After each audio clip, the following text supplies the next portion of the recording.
अनिका, अनिका, अनिका, तुम सुन रही हो ना मेरी बात? तुम माँ बनने वाली हो अनिका। डॉक्टर की ये शब्द सुनते ही अनिका समझ नहीं पा रही थी कि वो आखिर प्रेग्नेंट कैसे हो सकती है। अभी तो उसकी शादी को 24 घंटे भी पूरे नहीं हुए थे। मिस्टर गौतम गुलेरिया, मैं समझ सकती हूँ कि आप दोनों इस वक्त परेशान होंगे, मगर आप लोग कोई भी फैसला ले उससे पहले मैं एक बात बता दूं, प्रेगनेंसी 4 महीने पार हो चुकी है, so abortion is out of question. Impossible doctor, आपसे कुछ गलती हुई है। मैं प्रेग्नेंट कैसे हो सकती हूँ? अक्सर कार की बैक सीट पर बैठने वाले गौतम आज अनिका को पीछे बैठाकर खुद ड्राइवर के साथ वाली सीट पर बैठ गए थे। आ रही हूँ। अनिका जानती थी कि एक बेटी होने के नाते आज उसने अपने पिता को दुनिया का सबसे बड़ा दुख दिया था, एक बिन ब्याही माँ बनकर। इतना दुख उन्हें अनिका की माँ के गुजरने पर भी नहीं हुआ होगा। अनिका को ऐसा लग रहा था मानो आज मनाली का हर इंसान उसे सवालिया नजरों से बस एक ही सवाल पूछ रहा हो कि कौन है इस बच्चे का बाप। लेकिन इसका जवाब तो अनिका के पास भी नहीं था। गुलेरिया हाउस ब्रिटिश के जमाने का मकान था। कहा जाता था यहाँ इंग्लैंड के अधिकारी वेकेशन मनाने आते थे, लेकिन अच्छे से मेंटेन न करने की वजह से पिछले कुछ सालों से थोड़ा बंजर सा लगने लगा था।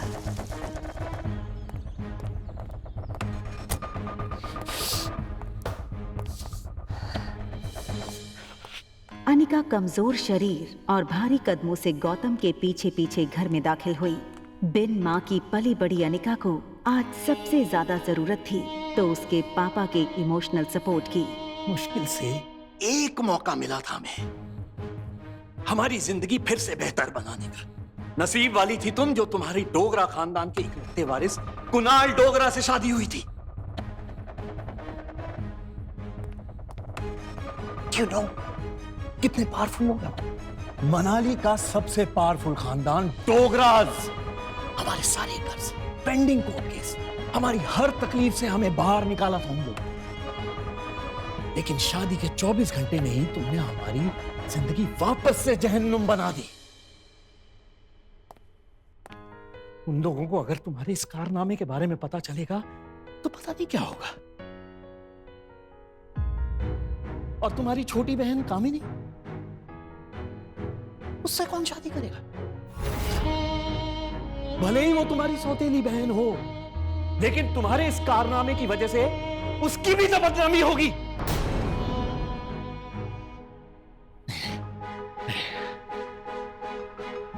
जब तक ये मामला खत्म नहीं हो जाता मैं कामिनी को और तुम्हारी मां मनीषा उसके भाई के घर भेज दूंगा। लेकिन आज नहीं तो कल सबको पता चल ही जाएगा। आज तुम भी अपनी मां के साथ ही। अनिका वो सुन चुकी थी जो गौतम कहते कहते रुक गया था। अगले दिन सुबह गौतम ने घर में लगे सारे सीसीटीवी के पिछले 5 महीने की फुटेज को खंगाला और बारीकी से देखने के बाद वो हैरान रह गया था कि पिछले 5 महीनों से छोटी मोटी बीमारी के चलते अनिका घर के बाहर कहीं गई ही नहीं थी। ये देखकर गौतम का गुस्सा अब आश्चर्य में बदल गया। उसे इतना तो समझ आ गया था कि कहीं कुछ तो गड़बड़ थी। जल्द ही अनिका की देखभाल के लिए एक नर्स रखी गई। लगातार देखभाल और दवाइयों से अनिका की सेहत में काफी सुधार आया। 4 महीने बीत चुके थे, लेकिन साथ ही साथ उसे ये बात रोमांचक कर रही थी कि उसके अंदर एक नन्ही सी जान पल रही है जो सिर्फ और सिर्फ उसका होगा। अनिका अपनी छोटी सी दुनिया में लगभग सब कुछ भूल चुकी थी। न वो किसी से मिलती, न कोई उससे मिलता।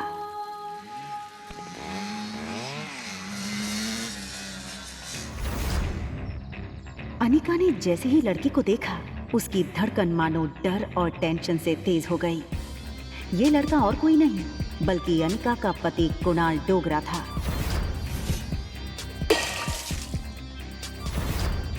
कुणाल की शादी अनिका से भले ही उसकी मर्जी के खिलाफ करवाई गई थी, लेकिन अपनी बीवी की कोख में किसी और का बच्चा देखना कोई भी मर्द बर्दाश्त नहीं कर पाए। कुणाल शादी के मंडप से सीधे दिल्ली अपने कॉलेज की पढ़ाई करने चला गया था और वहीं पहुंचकर शादी के दूसरे दिन उसे अनिका की प्रेगनेंसी की खबर मिली थी। अरे कुणाल बेटा, आज अचानक से तुमने फोन किया कि तुम्हारे कॉलेज की तुम्हारी छुट्टियां शुरू हो गई क्या? कमाल है, 4 महीने के बाद मैं घर आना, अपने दामाद को इस तरीके से वेलकम करेंगे। और वैसे भी बहुत कुछ बदल गया है अब यहाँ पे।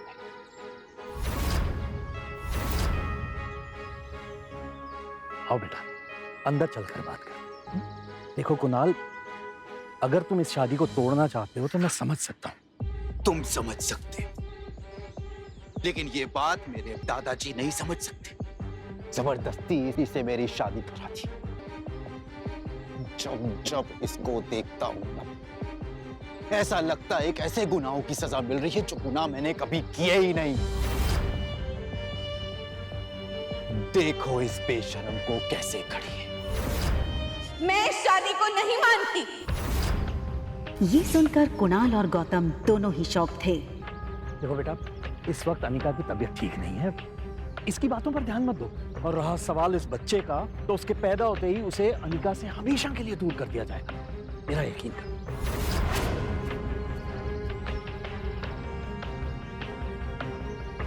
ठीक उसी पल अचानक से अनिका के पेट में जोरों से दर्द शुरू हो गया। दर्द के मारे एक झटके में अपनी पीठ के बल गिरी। अनिका, मम्मा मम्मा मम्मा, प्लेन लैंड होने वाला है। देखते ही देखते आज 6 साल बीत चुके थे और सामने थी उसकी 6 साल की बेटी रिया। रिया का मासूम चेहरा और उसकी खूबसूरत कत्थई आंखें देखकर अनिका की जान में जान आई।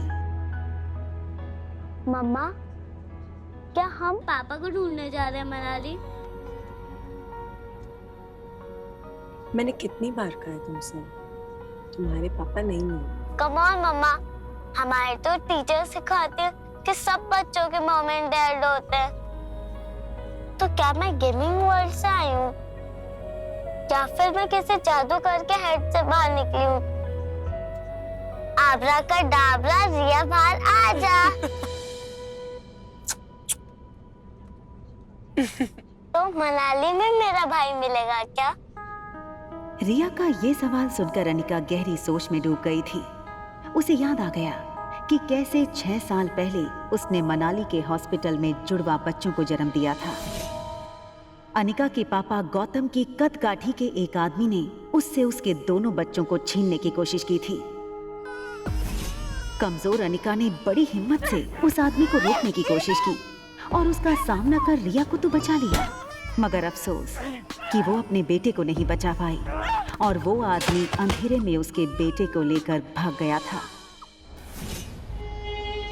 और इसी वजह से अनिका की मौसी उसे बचाकर बेंगलुरु ले आई थी, जहां अनिका का इलाज भी हुआ था।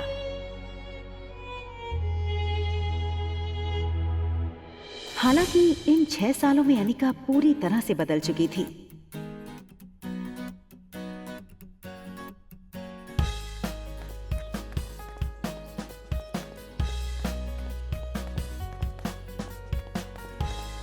हार्मोनल इम्बैलेंस की वजह से फूला हुआ उसका शरीर अब एकदम ही से नॉर्मल हो चुका था।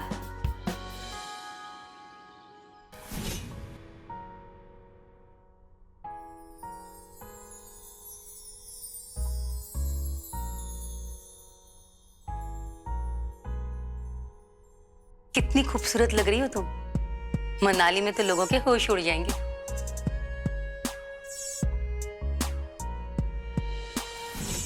फ्लाइट अटेंडेंट हो या फ्लाइट के अन्य यात्री, सब लोग आते जाते अनिका पे एक नजर जरूर डालते, और डालते भी क्यों नहीं। शिफॉन की साड़ी में अनिका किसी भी फिल्मी एक्ट्रेस से कम नहीं लग रही थी। Excuse me, ma'am.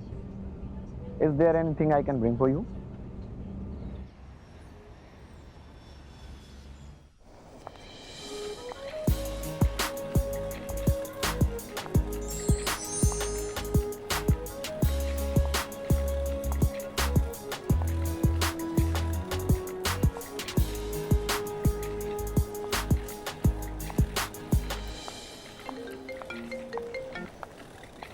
हेलो पा। कुणाल तुम्हें लेने एयरपोर्ट आ रहा है, तुम उसके साथ सीधा घर आना। यहाँ पहुंचते ही तुम्हें 2 पेपर्स पे साइन करना है, एक डिवोर्स पेपर और दूसरा वो।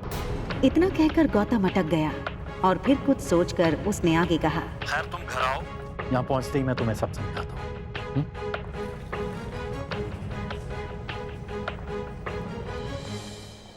इन 6 सालों में कुणाल भी काफी बदल चुका था। अब वो एक कॉलेज स्टूडेंट नहीं रहा था, बल्कि एक बिजनेसमैन था। आज तक इस दुनिया में किसी भी इंसान को अपने डिवोर्स पे इतनी खुशी नहीं हुई होती जितनी खुशी मुझे हो रही है आज।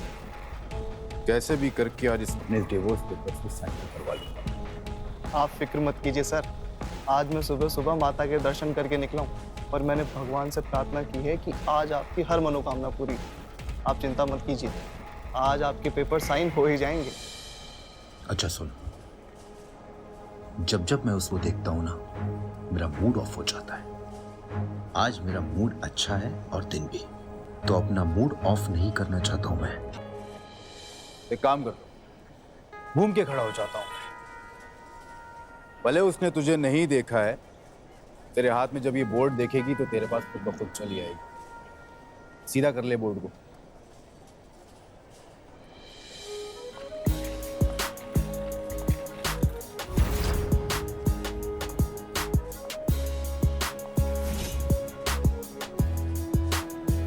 कुणाल ने एयरपोर्ट से बाहर आते हुए एक लड़की को देखा और फिर देखता ही रह गया। कुणाल बिना वक्त गवाए इस लड़की के सामने आकर खड़ा हो गया।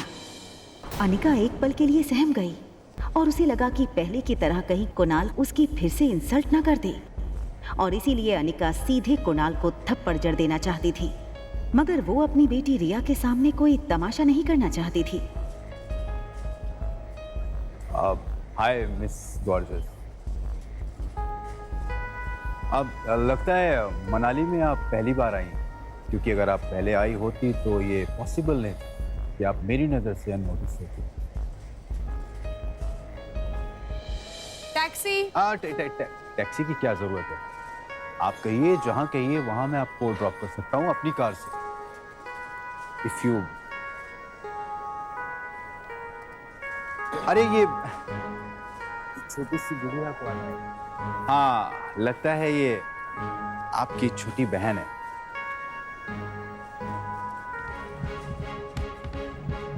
टैक्सी।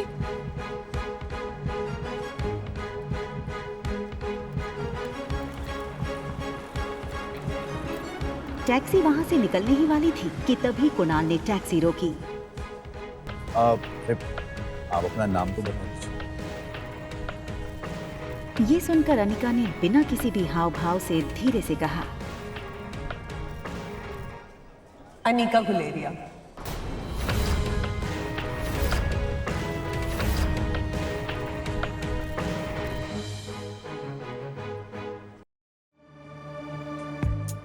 आप अनिका गुलेरिया को ही पिक करने आए हो ना?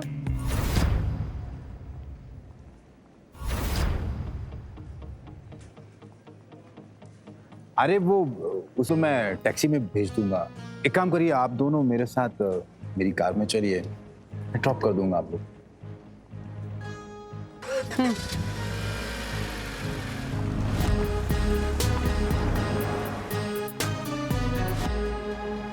फटाफट इस टैक्सी के पीछे जाकर मैडम का पीछा कर, जाकर के देख मैडम किस होटल में रुकी। ध्यान रहे, हाँ? कोई भी तुझ पे शक ना करे। चल भाग, फटाफट भाग।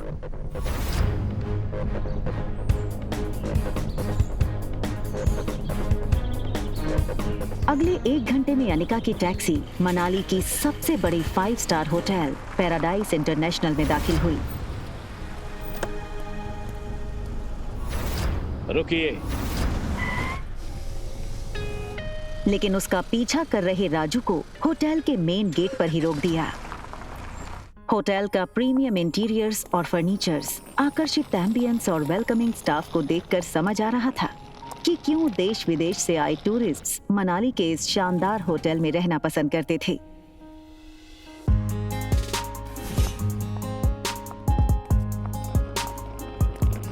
इस फ्लोर पे 2 ही रूम रूम्स हैं? जी मैम, इस टॉप फ्लोर पे सिर्फ 2 ही लग्जरी अपार्टमेंट्स हैं। एक आपका और दूसरा हमारे होटल के मालिक रोहित मारवा सर का है। प्रेसिडेंशियल स्वीट एक काफी लग्जूरियस अपार्टमेंट था। ये प्रेसिडेंशियल स्वीट हर कोई अफोर्ड नहीं कर सकता था, मगर world famous neurosurgeon doctor Amrita उर्फ अनिका को इससे क्या फर्क पड़ने वाला था। तुम चेंज करो, मैं आ रही।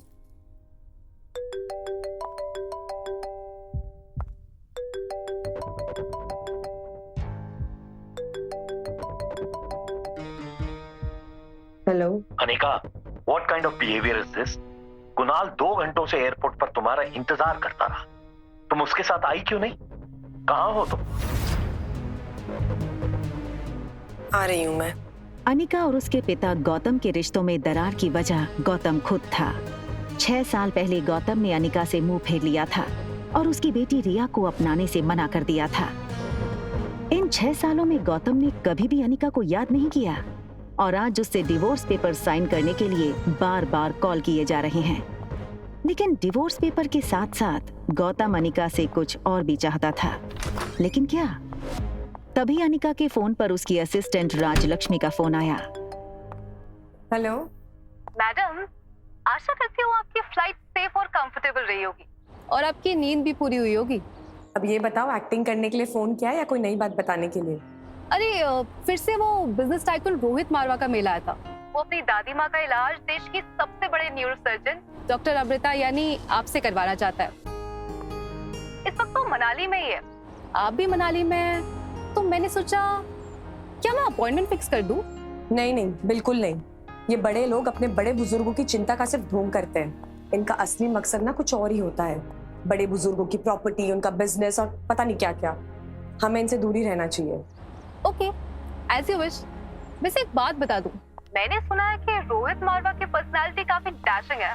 टॉल, डार्क, हैंडसम और इतनी कम उम्र में इतना बड़ा बिजनेस टाइकून। और अगर लाइफ में थोड़ा रोमांस आ ही जाता है तो इसमें क्या नुकसान है? रोहित का फोटो भेजो। अगर ऐसा ही है तो एक काम करो, तुम ही उसे डॉक्टर अमृता बनकर मिल लो। कि डॉक्टर अमृता के चेहरे को यहाँ कोई नहीं जानता। यहाँ मैं सिर्फ अनिका गुलेरिया हूँ। ठीक है, रोहित की फोटो भेजूंगी, एक बार देख लेना। अनिका हंसते हुए फोन काट देती है, लेकिन इसके पहले कि अनिका लिफ्ट के अंदर जा पाती, तभी अनिका को लगा जैसे मानो उसके पीछे कोई खड़ा हो। अनिका ने जैसे ही पीछे मुड़कर देखा तो वो हैरान हो गई। पीछे रिया खड़ी थी। उसका चेहरा कुछ उखड़ा हुआ था और वो बस अनिका को एकटक देखे जा रही थी। अनिका को लगा कि रिया नींद से अचानक उठकर उसने अनिका को पास नहीं देखा होगा, इसलिए ऐसे खड़ी हो गई होगी। मम्मा जल्दी वापस आ जाएगी और आते हुए ना आपकी फेवरेट चॉकलेट आइसक्रीम ले आएगी, ठीक है? आप जाओ कमरे में और आराम करो या अपनी फेवरेट वीडियो गेम खेल लो, ठीक है?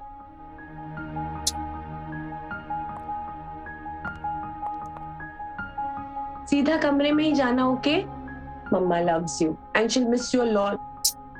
बाहर जाने की जल्दी में अनिका एक बात भूल रही थी कि उसने अपने कमरे का दरवाजा बाहर से बंद किया था। फिर भी रिया रूम से बाहर कैसे आ गई थी?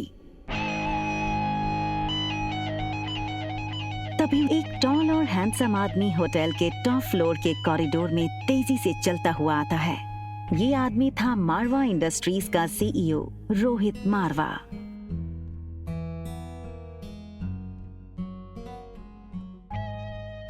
बेटा, तुमसे कितनी बार कहा है कि बिना बताए रूम से बाहर मत निकला करो।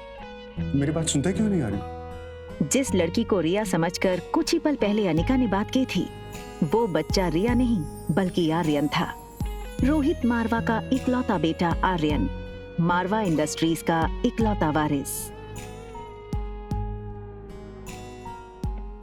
और इन सब में सबसे मजेदार बात ये थी कि रोहित का बेटा आर्यन और अनिका की बेटी रिया दोनों की शक्लें एक दूसरे से हूबहू मिलती जुलती थीं और रिया अभी भी अनिका के कमरे में सो रही थी। तुम्हारा ध्यान कहाँ है आर्यन? मैं तुमसे बात कर रहा हूँ, चलो अंदर। मुझे चॉकलेट आइसक्रीम चाहिए।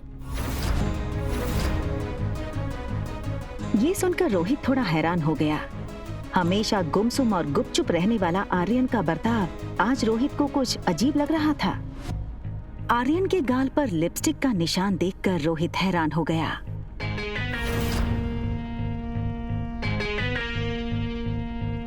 रोहित ने तुरंत सिक्योरिटी चीफ को फोन करके उसके रूम के बाहर का सीसीटीवी फुटेज तुरंत मंगवाया।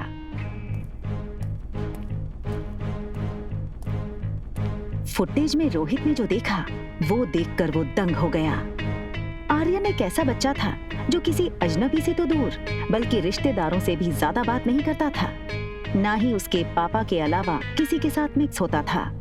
लेकिन सीसीटीवी में आर्यन ने एक बिल्कुल अजनबी औरत को अपने पास आने दिया, यहाँ तक कि उसे किस भी करने दिया। ये बात रोहित को बड़ी अजीब लगी। दूसरी तरफ अनिका गुलेरिया हाउस पहुंच गई थी। गुलेरिया हाउस उसका अपना घर। कामिनी यानी अनिका की सौतेली छोटी बहन, उसी के बर्थडे की पार्टी चल रही थी।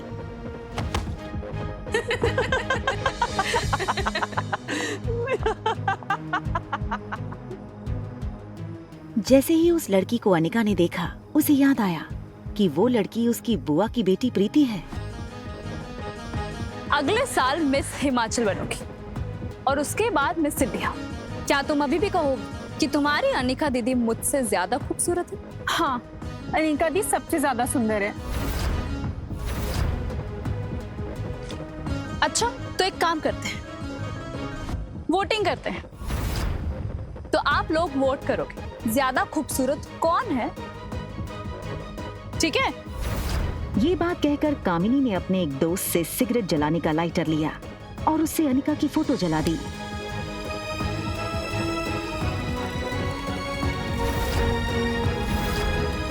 दूर खड़ी अनिका चुपचाप ये सब देख रही थी।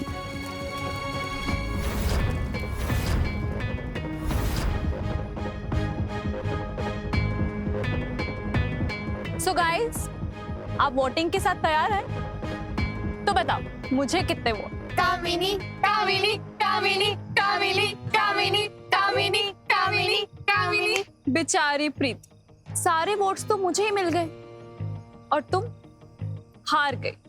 चलो कोई बात नहीं, अब हार ही गई हो तो इसकी सजा तो मिलनी होगी। तो तुम्हारी सजा ये है कि तुम्हारी इस खूबसूरत मोटी दीदी की फोटो तो मैंने इस जूस के ग्लास में डाल दी, तो बस तुम्हें अब इसे पीना है।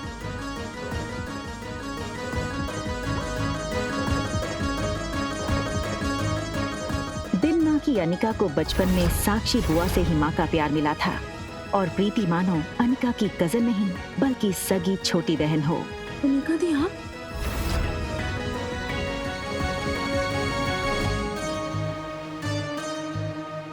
हार और जीत का फैसला खेल खत्म होने के बाद होता है और खेल अभी खत्म नहीं हुआ है। अरे यार, ये अनिका इतनी खूबसूरत कैसे लग रही है? हाँ यार, किसी फिल्म की हीरोइन जैसे लगने लगी है। Oh my God, she looks so sexy. जीत किसकी हुई है ये तो पक्का हो गया है, तो अब जो सजा तय करी थी वो पूरी कर ली जाए। चलो पी लो। और तभी ग्लास टूटने की आवाज सुनकर गौतम और अनिका की सौतेली माँ मनीषा वहां आ गए। पापा, मम्मा देखो ना, ये अनिका मेरी बर्थडे पार्टी में आकर मेरी पार्टी खराब करना चाहती। मैंने तो बस इसे इतना कहा कि तुमने अपना वजन कैसे घटाया, और ये कहने लगी कि मैं तुमसे काफी खूबसूरत हूँ और तो और तुम्हारी औकात ही क्या है मेरे सामने। सबके सामने मेरी इज्जत थी पापा। बस करो अनिका, बहुत तमाशा हो गया। एक डिवोर्स पेपर पे साइन करने के लिए और कितना नाटक करोगी तुम? हमारे साथ अंदर आओ, तुमसे कुछ जरूरी बात करनी है।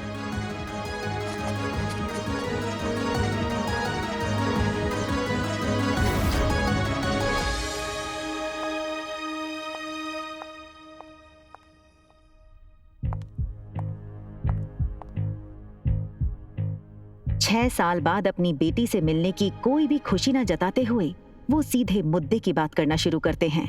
देखो अनिका, जो हो गया सो हो गया।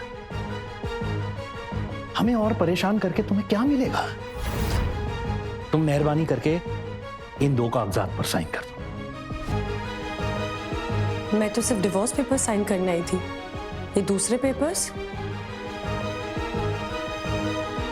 दरअसल तुमसे डिवोर्स लेने के बाद हम, यानी कि मैं और तुम्हारी नई माँ, ये चाहते हैं कि कुणाल और कामिनी की शादी हो जाए। कुणाल को भी इस शादी से कोई एतराज नहीं है और कामिनी तो पहले से ही कुणाल को चाहती थी। बस कुणाल के दादाजी की एक ही इच्छा है। दरअसल तुम्हारी मां के गुजरने के बाद उसकी जो फार्मा कंपनी तुम्हारे नाम हो गई थी, वो कंपनी तुम अपनी छोटी बहन कामिनी को शादी में तोहफे में दे दो। मैंने सारे कागजात तैयार करवा दिए हैं, बस तुम इन पे सिग्नेचर कर दो।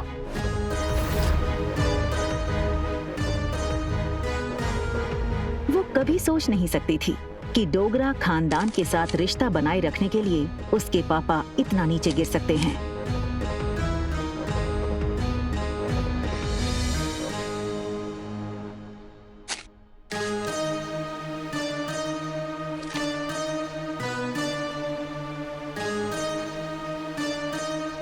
अपना कहलाने को इस दुनिया में इस कंपनी के अलावा मेरे पास कुछ नहीं है।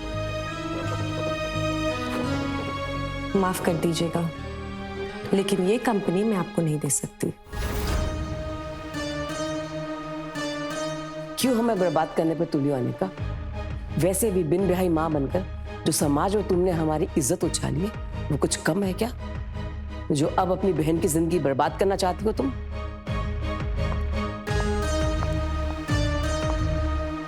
तुम्हें क्या लगता है कि अगर तुम कंपनी मेरे नाम नहीं करोगी तो कुणाल मुझसे शादी नहीं करेगा?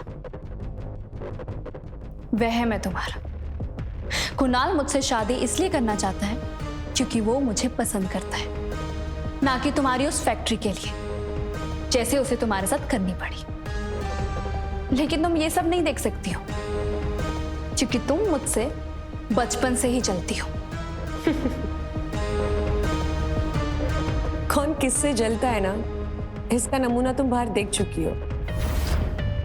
बचपन में अनिका का फायदा हर कोई उठा ले जाता था। आज अनिका को इस तरह सबके अरमानों पर पानी फेरता हुआ देख सब लोग गहरे शौक में थे। समझती क्या हो अपने आप को?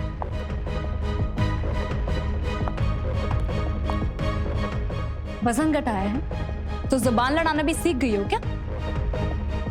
चाहे कुछ भी कह लो, मैं कल भी तुमसे ज्यादा खूबसूरत थी और हमेशा तुमसे ज्यादा खूबसूरत रहूंगी। दिखने में भी आगे और पढ़ने में भी आगे। कुछ ही सालों में मैं डॉक्टर बन जाऊंगी। मुझ जैसी लड़की को छोड़कर कुणाल तुम्हारे पास कभी वापस आ ही नहीं सकता। ठीक है, फिर एक और शर्त लगा ले।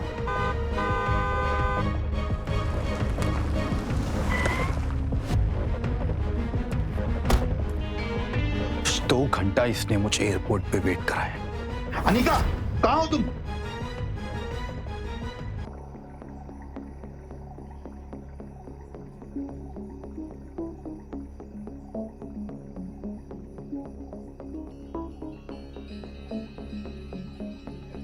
उसी वक्त कुणाल के फोन पर उसके ड्राइवर राजू का मैसेज आया जिसमें लिखा था hotel paradise international.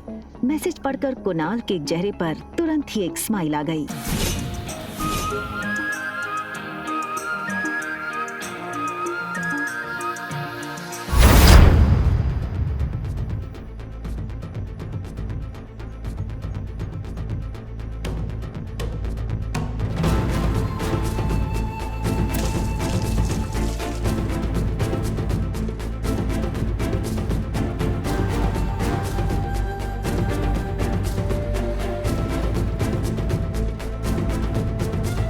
Okay fine, क्या चाहती हो तुम? छोटी बहन हो तुम मेरी। बस इतना कहूंगी कि ये कुणाल के पीछे पागलपन ठीक नहीं है। वो अच्छा लड़का नहीं है। Just shut up, mind your own business. मुझे सब पता है कि कौन कैसा है, और अगर तुम्हें इतनी फिक्र है तो कंपनी मेरे नाम क्यों नहीं कर देती? वैसे किसके लिए बचा कर रखी है ये कंपनी? अपने यार के लिए?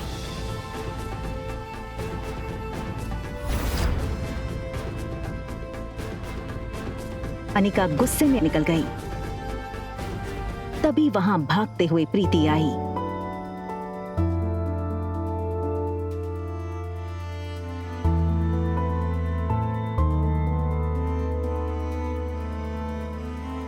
अनिका ने प्यार से प्रीति के गाल पर हाथ फेरा और फिर चली गई।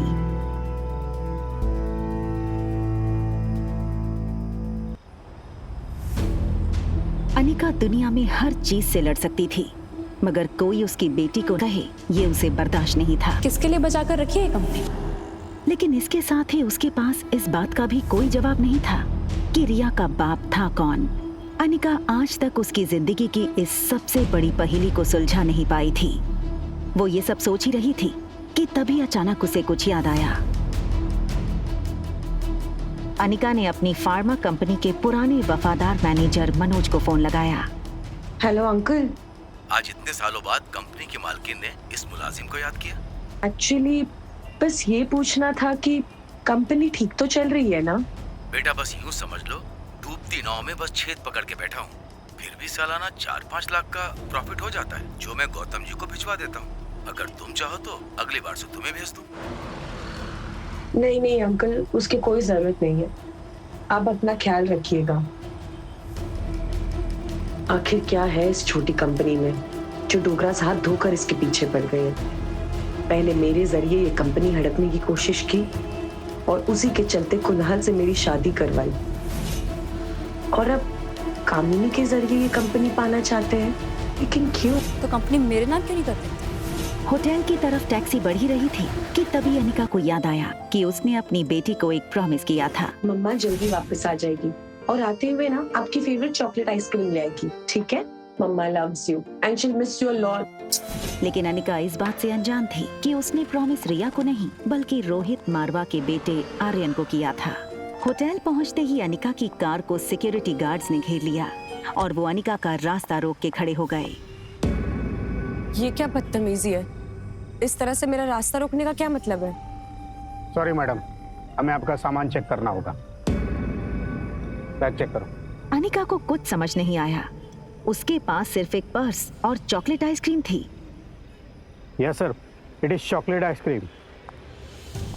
अनिका ने रोहित की फोटो देखी थी, वो उसे तुरंत पहचान गई। What nonsense is this? You can't do this with me. I will call the police right away. Anika की गहरी काली आंखों को देखकर रोहित एक सेकंड भूल गया कि वो क्या कहने आया था। तभी दूसरी पल को वो अपनी सेंसेस में आया और चेहरे पर बिना किसी भाव के उसने कहा, परफेक्ट। पहले खुद चोरी करो फिर खुद ही पुलिस को बुलाओ। Just perfect. What?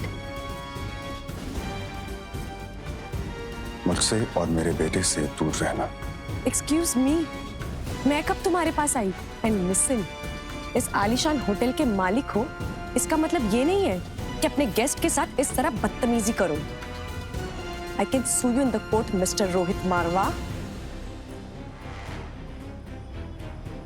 You know, I knew it. तो तुम जानती हो कि मैं रोहित मारवा हूँ, ये होटल मेरा है। I'm sure तुम ये भी जानती होगी कि मेरे परिवार वाले मेरी शादी करवाना चाहते हैं, लेकिन मुझे मेरे बेटे के लिए सौतेली माँ नहीं चाहिए। इसलिए तुमने शायद प्लान बनाया होगा कि क्यों।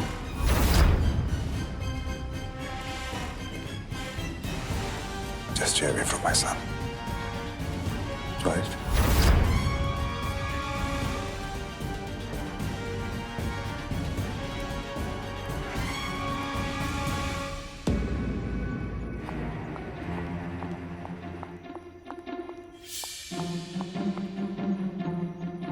दरवाजा बंद होने ही वाला था कि तभी एक पांव दरवाजे के बीच में आया। ये लड़का और कोई नहीं बल्कि रोहित मारवा का कजन भाई सनी था। Think something out of the box. आप ही की तरह काफी लड़कियां पहले भी कोशिश कर चुकी हैं, ये तरीका भी पहले अपना चुकी हैं, लेकिन जो मेरे भैया है ना, वो बहुत स्ट्रिक्ट है। वो किसी से मिलते ही नहीं है और ना ही उनसे या फिर आर्यन से कोई मिल सकता है मेरे सिवा।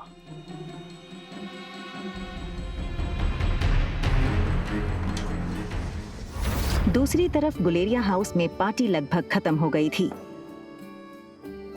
आई एम सो हैप्पी कि कुणाल ने आज की पार्टी एंजॉय की। कंग्रेचुलेशंस बेटा। आज कामिनी के बर्थडे के मौके पर मेरी तरफ से तुम दोनों के लिए तोहफा। Thank you very much. बहुत जल्द हम तुम दोनों की शादी पक्की कर देंगे।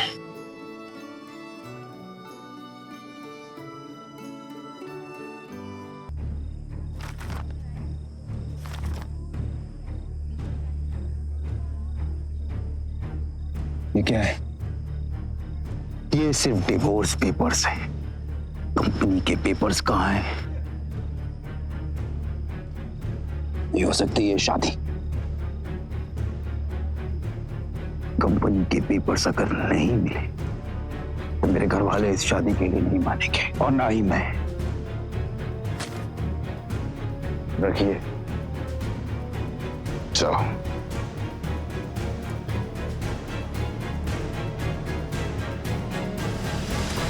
तिलमिलाई अनिका को ये समझ नहीं आ रहा था नीचे लॉबी में उसके साथ क्या हुआ और क्यों हुआ। उसने होटल बदलने का मन बना लिया और रिया को लेने बेडरूम में गई, पर रिया को इस तरह देखकर अनिका का गुस्सा 1 सेकंड में शांत हो गया। वो रिया के माथे को चूमती है।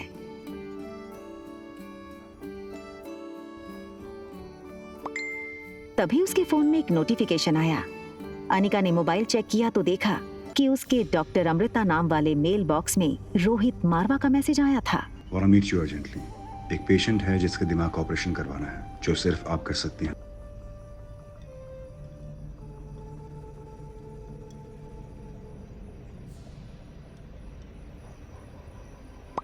दिमाग का इलाज पहले आपको करवाना चाहिए। वहाँ रोहित डॉक्टर अमृता का मैसेज पढ़कर शॉक हो गया। रोहित को समझ नहीं आया कि डॉक्टर अमृता जैसी बड़ी न्यूरोसर्जन उसे ऐसे क्यों कह रही थी। रोहित ने अपनी कंपनी के IT हेड सैम को फोन लगाया। Hello Sam. Yes sir, is there anything I can do for you sir? Yes, मेरे ऑफिशियल मेल अकाउंट पर अभी डॉक्टर अमृता का मेल आया है। पता करो वो मेल की लोकेशन कहाँ है। बस गिव मी सम टाइम। या सन? भैया जल्दी आइए, आर्यन को कुछ हो गया है।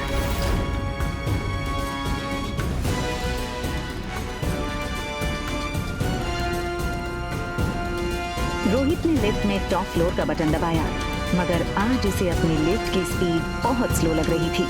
आर्यन पर जरा सी तकलीफ आए तो रोहित बर्दाश्त नहीं कर सकता था। सनी दरवाजे पर रोहित का इंतजार कर रहा था।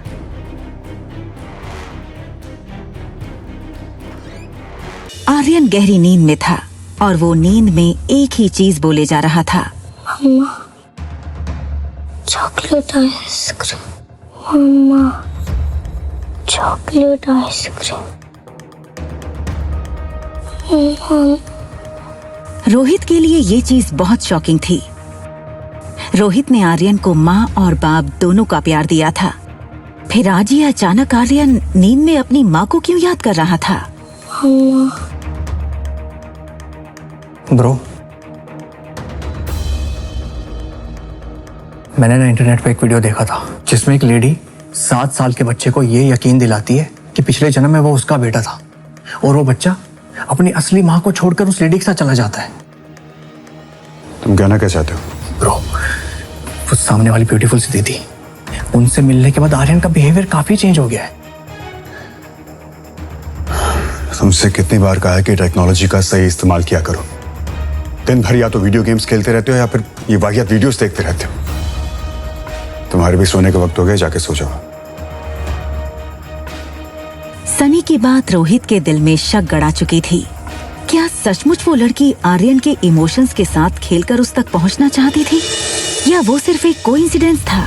एक तरफ आर्यन के मुंह से मम्मी सुनकर रोहित परेशान था और दूसरी तरफ अनिका सोच रही थी कि आखिर उसके खोए हुए बेटे को कैसे ढूंढे, किससे मदद मांगे। इन 6 सालों में अनिका ने सारे गुमशुदा बच्चों की पूरी जानकारी इकट्ठा की हुई थी। अनिका उस इंसान तक पहुंचना चाहती थी जिसने उसके बेटे को हॉस्पिटल से किडनैप किया था, लेकिन कोई भी सुराग उसके हाथ नहीं लग रहा था। एक बार उसने बैंगलोर से कॉल करके मनाली पुलिस को कंप्लेंट की थी, मगर छानबीन में पाया गया कि ना तो हॉस्पिटल में उसके जुड़वा बच्चे पैदा होने का कोई रिकॉर्ड था और ना कोई गवाह था, जिससे ये साबित होता कि अनिका ने जुड़वा बच्चों को जन्म दिया था। मैडम, जो बच्चा कभी जन्मा ही नहीं, वो गायब कैसे हो सकता है? वो ये सब सोच ही रही थी, तभी अनिका को याद आया कि उसकी स्कूल का एक दोस्त पंकज इन दिनों मनाली पुलिस में सब इंस्पेक्टर है। हेलो पंकज, अनिका बोल रही हूँ। Hi Anika, how are you? Anika ने पंकज को अपनी कहानी बताई कि कैसे एक आदमी ने डिलीवरी के तुरंत बाद हॉस्पिटल से उसका बच्चा चुराया था। प्लीज कुछ करो ना, कोई तो रास्ता होगा जिससे मैं अपने बेटे तक पहुंच सकूं। पंकज पहले से ही इस केस से वाकिफ था। देखो अनिका, ऑफिशियली मैं तुम्हारी कोई मदद नहीं कर सकता, क्योंकि कहीं भी कोई भी ऐसा रिकॉर्ड नहीं है जिससे ये साबित हो कि तुम्हारे जुड़वा बच्चे हुए थे। I am really sorry Anika. Anika का दिल बैठ सा गया। उसके बेटे तक पहुंचने की उसकी उम्मीदें कम होती नजर आ रही थीं। देखो अनिका, मैं एक बात कह सकता हूँ ऑफ द रिकॉर्ड, मनाली में जितने भी बुरे काम होते हैं, चाहे वो किडनैपिंग ही क्यों ना हो, उन सब के पीछे कहीं ना कहीं तुम्हारे ससुराल वालों का हाथ होता ही होता है। डोगरा खानदान। पंकज के फोन रखने के बाद से अनिका गहरी सोच में डूब गई कि डोगरा खानदान से उसके बेटे की इंफॉर्मेशन आखिर कैसे निकाली जाए। तभी उसे एक आइडिया आया और उस आइडिया का नाम था Kunal Dogra. Hi miss gorgeous.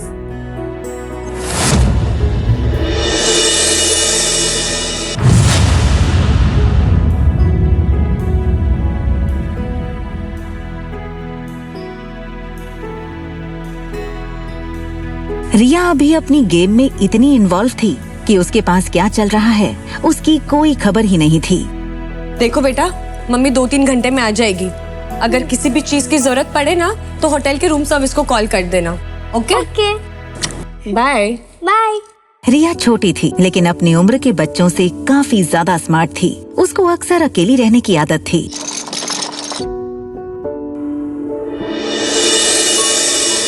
और सुनो, कुछ भी हो जाए रूम से बाहर मत निकलना। हमारे रूम के सामने ही ना एक छोटा पागल और एक बड़ा पागल रहता है, ठीक है? नहीं जाऊंगी। Love you, bye bye.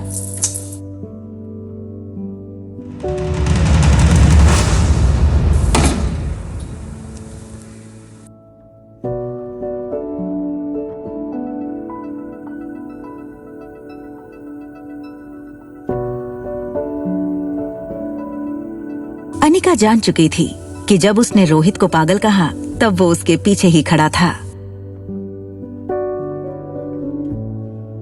Anika सोच रही थी कि दूसरी लिफ्ट ले लूंगी, तभी लिफ्ट मैन ने कहा, please come in madam.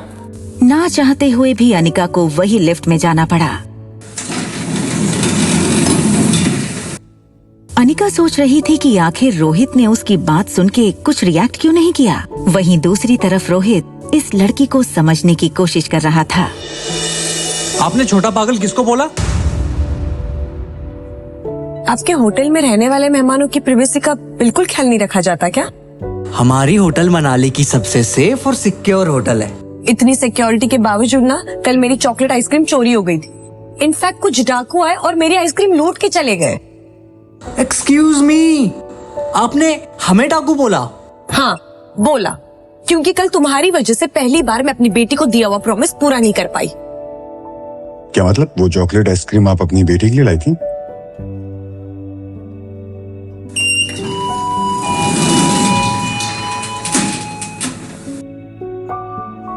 Anika Rohit के अचानक बदले तेवर को देखकर थोड़ी सोच में पड़ गई। उसने कुछ देर रोहित को देखा और फिर लिफ्ट से निकल गई। मुझे लगता है हम इस लड़की के बारे में गलत सोच रहे थे। वो आइसक्रीम उसने अपनी बेटी के लिए मंगाई थी। No bro, I am telling you, ये लड़की जैसी दिखती है ना वैसी है नहीं। देखा नहीं जाने से पहले कैसे देख रही थी तुम्हें? होटल लॉबी से बाहर निकलते हुए अनिका इस बात से बिल्कुल बेखबर थी कि एक बहुत बड़ा सरप्राइज उसका इंतजार कर रहा था। उसका एक्स हस्बैंड कुणाल डोगरा। कुणाल सुबह से वेटिंग एरिया में अनिका का ही इंतजार कर रहा था, लेकिन उसको देखते ही उसने बहाना बनाते हुए कहा, व्हाट अ सरप्राइज। देखिए ना, मैं यहाँ पे किसी से मिलने आया था और किसे पता था कि आप मिल जाएंगी।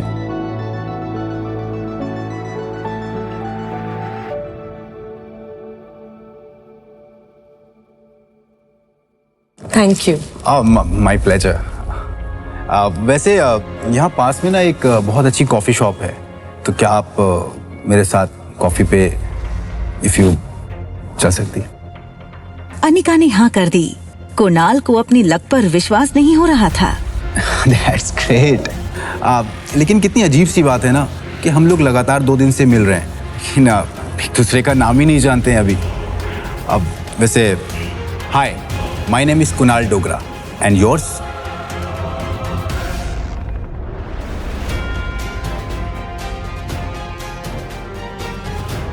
Ragini. Pleasure to meet you, miss Ragini.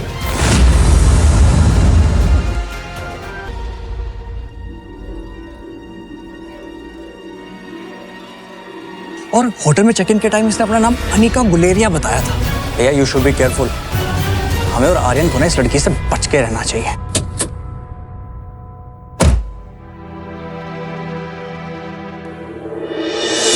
सारे रास्ते अनिका ने सिर्फ कुणाल की बातें सुनी थी, लेकिन वो मन ही मन सोच रही थी कि वो कुणाल से अपने बच्चे के बारे में कैसे पूछे। Please coffee. अब वैसे मैं सोच रहा था कि आपकी जो छोटी बहन है उनमें और आप में काफी एज डिफरेंस लगता है।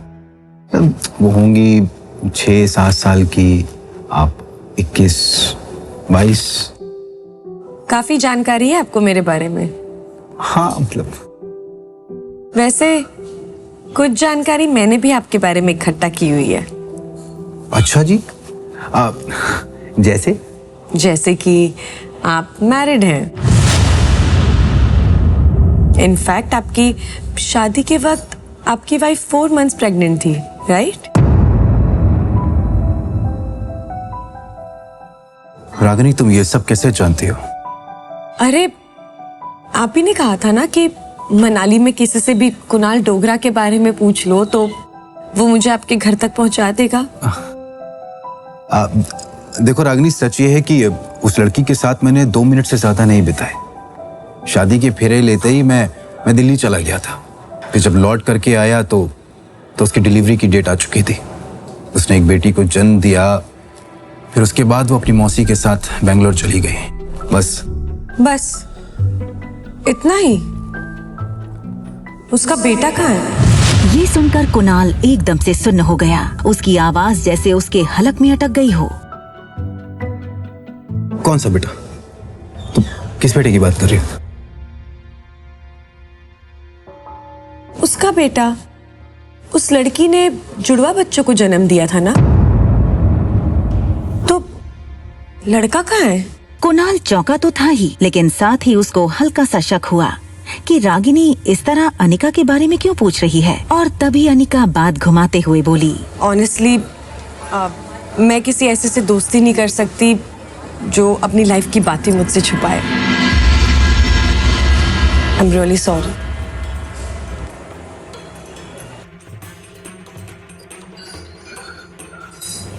रागिनी,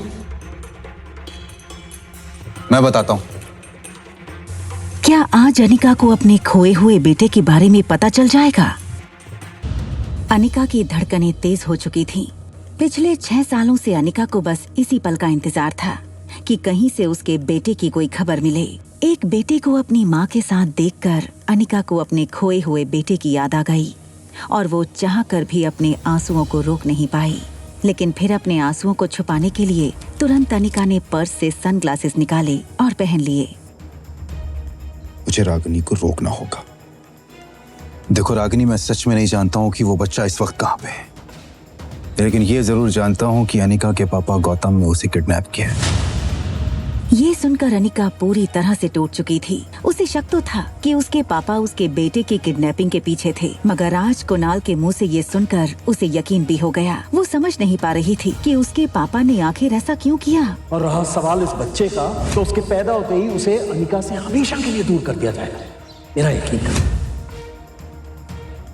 रागिनी, तुम इतना नर्वस क्यों हो रही हो? और तुम्हें इन सब बातों से क्या लेना देना? क्यों परेशान हो रही हो तुम? मैं इतनी जल्दी किसी से दोस्ती नहीं करती, और जब तक उनके बारे में पूरी इंफॉर्मेशन ना मिल जाए ना, मैं दोस्ती नहीं करती। अब तो मिल गई, तो दोस्ती का हाथ बढ़ा दो। अनिका के लिए अब कुणाल किसी काम का नहीं था, क्योंकि वो जानती थी कि कुणाल उसे उसके बेटे तक नहीं पहुंचा सकता। इतनी आसानी से नहीं, तुम्हें थोड़ा और इंतजार करना पड़ेगा। कोई बात नहीं,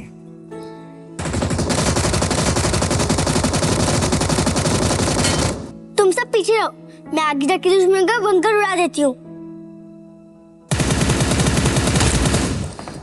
यस, ये बूस्टर हमारी टीम का है। राहुल 1-1, तुम एयरबेस पे हमला करो। रेडी? 1, 2, 3।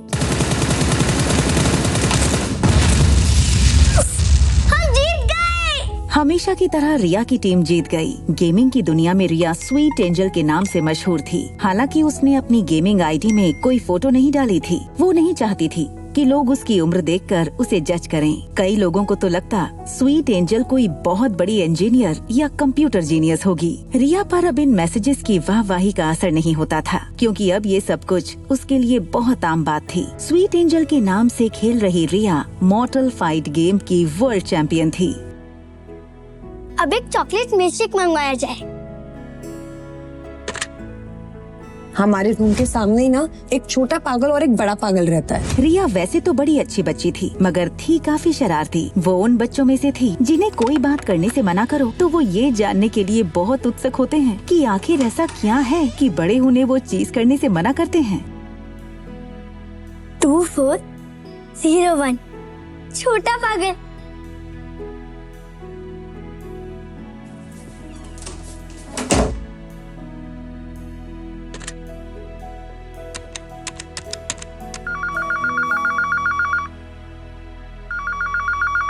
हमेशा तुम्हारी वजह से ना गेम हार जाता है यार। ज्यादा से ज्यादा स्वीट एंजल की गेम को फॉलो किया करो ताकि तुम लोग भी कुछ सीख सको। हद है यार तुम लोगों की।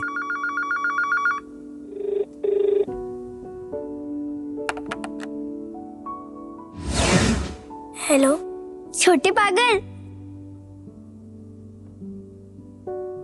मैं पागल नहीं हूँ। तुम्हें ये बात मेरे टीचर ने बताई क्या? अच्छा, तो तुम्हारी टीचर भी ये बात जानती है क्या? तुम स्कूल जाती हो? ऑफ कोर्स, हर बच्चा स्कूल जाता है। तुम नहीं जाते क्या? मैं स्कूल जाता था जब हम पूरी फैमिली के साथ रहते थे।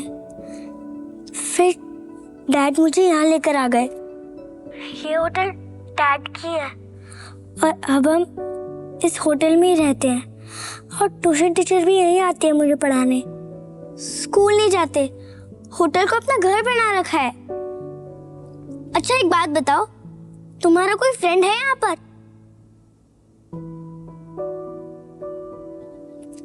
नहीं, यहाँ पर मैं, मेरे डैड और मेरे चाचू रहते हैं। अच्छा, तुम मेरे फ्रेंड बनना चाहोगे? आर्यन, जिसकी लाइफ में सिर्फ 2 चीजों की कमी थी, माँ और दोस्त की, इसलिए आर्यन ने बिना वक्त गवाए तुरंत हाँ कर दी। हाँ, मेरा नाम रिया है। तुम्हारा नाम क्या है? I am Aryan. तुम कहाँ से बोल रही हो? मैं तो तुम्हारे सामने ही रहती हूँ। मेरी मम्मा और मैं तुम्हारे होटल में गेस्ट हैं। अच्छा एक बात बताओ, तुम मुझसे मिलना चाहोगे? ये सुनकर आर्यन ने बाहर सनी को देखा। उसे लगा कि सनी तो अपनी ही प्रॉब्लम से परेशान है। मगर कैसे? मेरे डैड मुझे अकेले बाहर नहीं आने देंगे। तुम बच्चे हो क्या? हाँ, मैं मम्मा को बोल देती हूँ कि मुझे पिज्जा खाना है, इसलिए मैं नीचे जा रही हूँ। और जब मम्मा आएगी तब तुम भी उनसे मिल लेना। ओके, अब मैं रखती हूँ फोन और 15 मिनट के बाद नीचे लॉबी में आ जाना। बाय। पर हम एक दूसरे को पहचानेंगे कैसे? Very good question. अच्छा एक काम करो, तुम ब्लैक टी शर्ट और ब्लैक पैंट पहन के आओ। मैंने भी वही पहना होगा। हमारी ड्रेस से हम एक दूसरे को पहचान लेंगे। Okay bye. और सनी की तरफ देखते हुए और उससे बचते हुए दबे पांव अंदर बने दूसरे कमरे में चला गया, जो आर्यन का ही कमरा था। I want to eat pizza, come fast.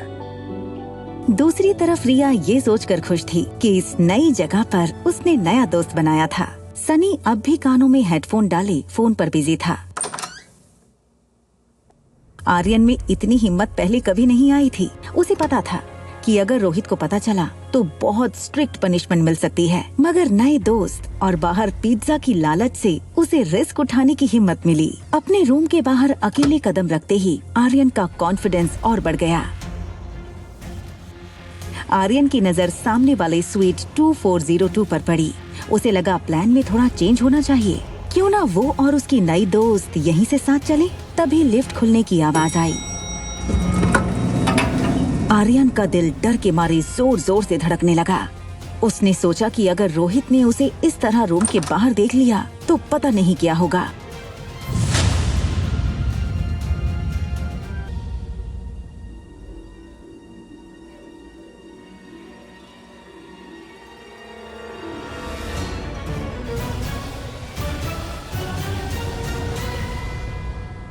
एक माह होने के बावजूद आर्यन को black jeans, black T shirt और स्पोर्ट शूज में देखकर वो भी धोखा खा गई थी और सोच रही थी कि ये उसकी बेटी रिया है। I am so sorry, mamma is late no. और ये क्या बदमाशी है रूम से बाहर आने की? अनिका अपने रूम का दरवाजा खोलने के लिए आगे बढ़ी। रूम के अंदर रिया थी, लेकिन इससे पहले कि अनिका रूम खोल पाती, उसकी नजर रिया के मैसेज पर पड़ी। आई एम सो सॉरी। भूख लगी होगी ना तुम्हें? चलो किसी अच्छे से रेस्टोरेंट में जाके पिज्जा खाते हैं, ओके? चलो। जब से आर्यन अनिका से मिला था, वो बस उसे ही देखे जा रहा था।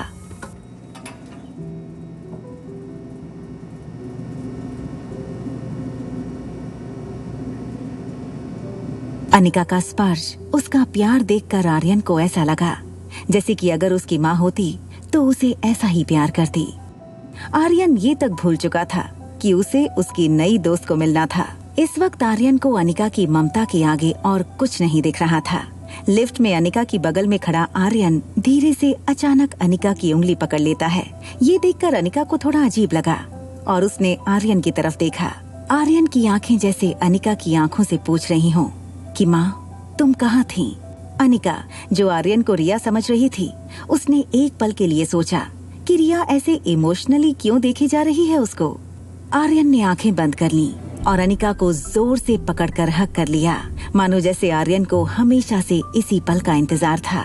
उसने अनिका को पहले कभी देखा तक नहीं था, मगर आज उसे ऐसा लग रहा था जैसे वो अनिका की गोद में पहले भी खेला है।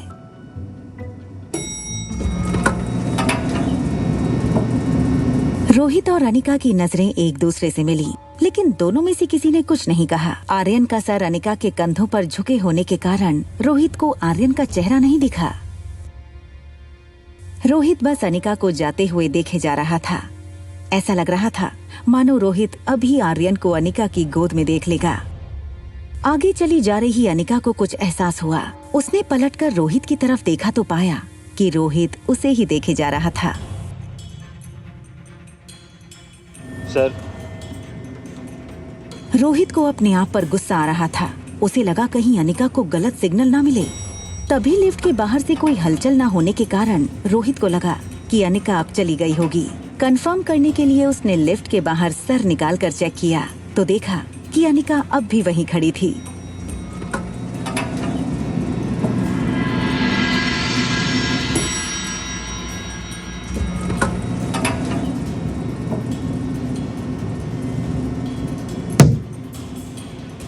रोहित, जो पहले से थोड़ा डिस्टर्ब था, उसने रिया को आर्यन समझकर कड़क आवाज में डांट दिया। तुम फिर बाहर निकल आए?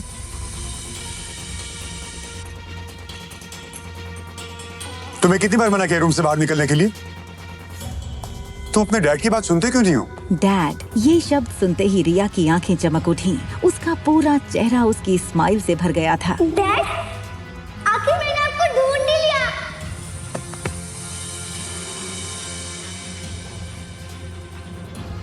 रोहित गुमसुम और चुपचाप रहने वाले आर्यन का ऐसा मस्ती भरा रूप देखकर हो गया था हैरान। दूसरी ओर अनिका भी मस्ती करने वाली रिया को इस तरह गुमसुम देखकर हो गई थी परेशान। बच्चों की अदला बदली से अनिका और रोहित आखिर कब तक रहेंगे अनजान?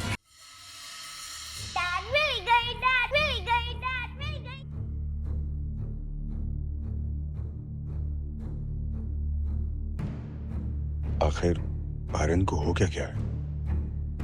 इससे पहले तो इसने कभी ऐसा बिहेव नहीं किया था।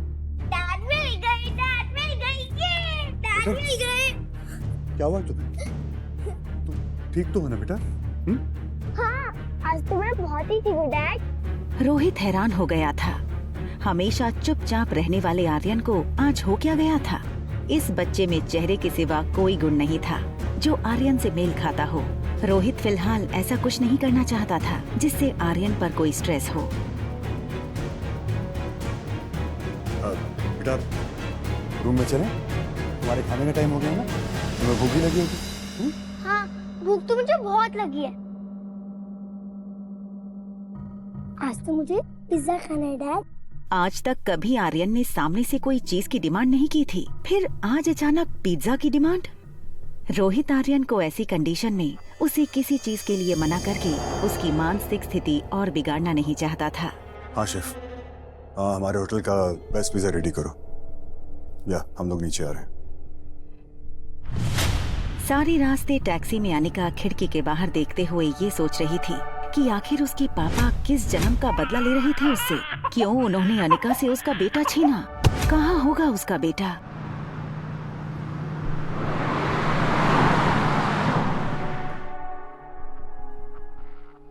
चलो गेम टाइम ओवर, टैब लाओ। रेस्टोरेंट पहुंचने के बाद अनिका को ये रियलाइज हुआ कि रिया ना तो गेम खेल रही थी ना तो कुछ बोल रही थी, वो बस अनिका को देखे जा रही थी।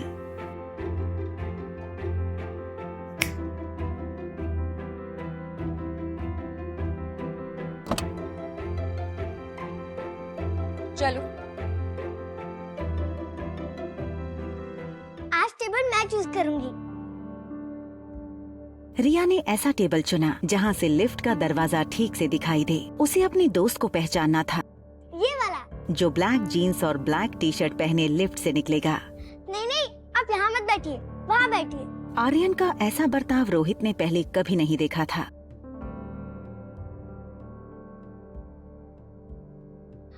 ये पिज्जा! रोहित को ऐसे टेबल मैनर्स बिल्कुल पसंद नहीं थे। उसने आर्यन को हमेशा सिखाया था कि नैपकिन गले और गोद में लगाकर फोर्क और नाइफ से खाना चाहिए, मगर आज उसे आर्यन को बड़े प्यार से संभालना था, इसलिए वो कुछ नहीं बोला। एक तरफ रोहित को लग रहा था कि आर्यन के दिमाग पर जरूर किसी बात का असर हुआ है, तो दूसरी ओर अनिका रिया के टेबल मैनर्स को देखकर इम्प्रेस हो रही थी। लेकिन अनिका इस बात से अनजान थी कि जिसे वो रिया समझ रही थी वो दरअसल रोहित का बेटा आर्यन है।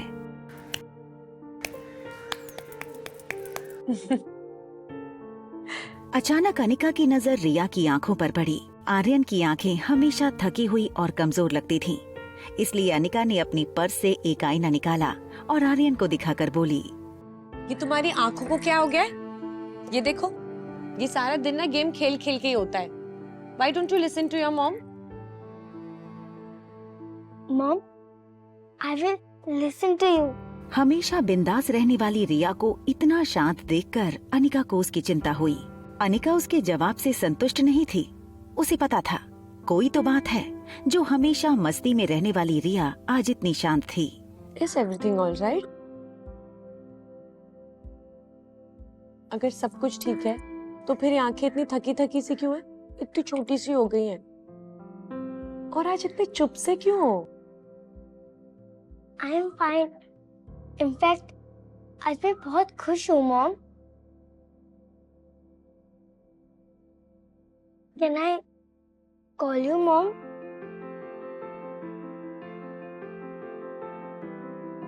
अनिका ने सोचा कि रिया आज तक उसे मम्मा बुलाती थी, अब मॉम बुलाना चाहती है।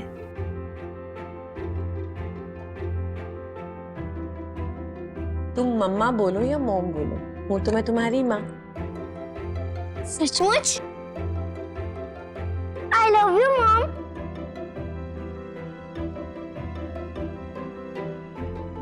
मम्मा ने आपको कैसे ढूंढा? आप इतने साल से थे कहाँ? ये सब सुनकर रोहित स्तब्ध था और सोच रहा था कि उसके बेटे को आखिर हो क्या गया है, वो क्यों ऐसी अजीब अजीब बातें कर रहा है। मैंने ना इंटरनेट पे एक वीडियो देखा था जिसमें एक लेडी 7 साल के बच्चे को ये यकीन दिलाती है कि पिछले जन्म में वो उसका बेटा था, और वो बच्चा अपनी असली माँ को छोड़कर उस लेडी के साथ चला जाता है। वो सामने वाली ब्यूटीफुल सी थी, उनसे मिलने के बाद आर्यन का बिहेवियर काफी चेंज हो गया। ना चाहते हुए भी धीरे धीरे उसे सनी की बात सच लग रही थी। कहीं उस अनिका ने आर्यन पर जादू तो नहीं किया? मारवा ग्रुप की 22 कंपनी स्टॉक एक्सचेंज में लिस्टेड थीं। मनाली में इंटरनेशनल लेवल की एक आधुनिक मल्टी स्पेशलिटी हॉस्पिटल थी।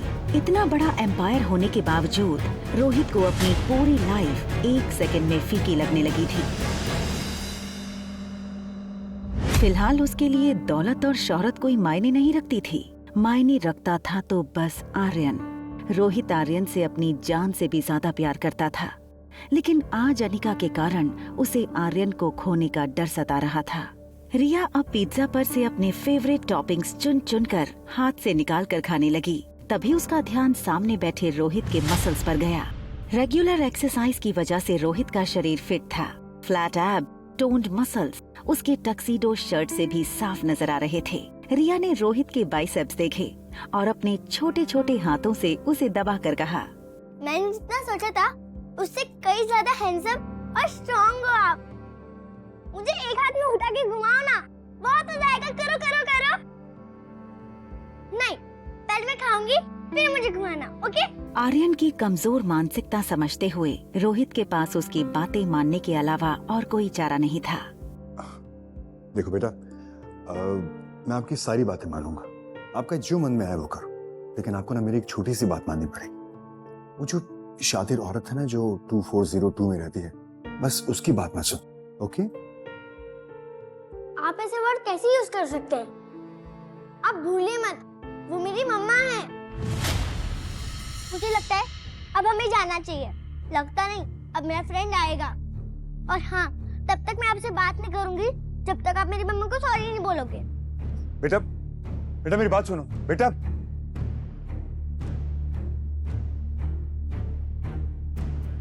रोहित ने देखा कि आज आर्यन की बातों में, उसकी चाल में एक अलग ही कॉन्फिडेंस था। उसने हमेशा चाहा था आर्यन भी बाकी बच्चों की तरह स्ट्रॉन्ग और कॉन्फिडेंट हो, मगर इस तरह का ओवरनाइट बदलाव उससे हजम नहीं हो रहा था। मुझे वॉशरूम जाना है।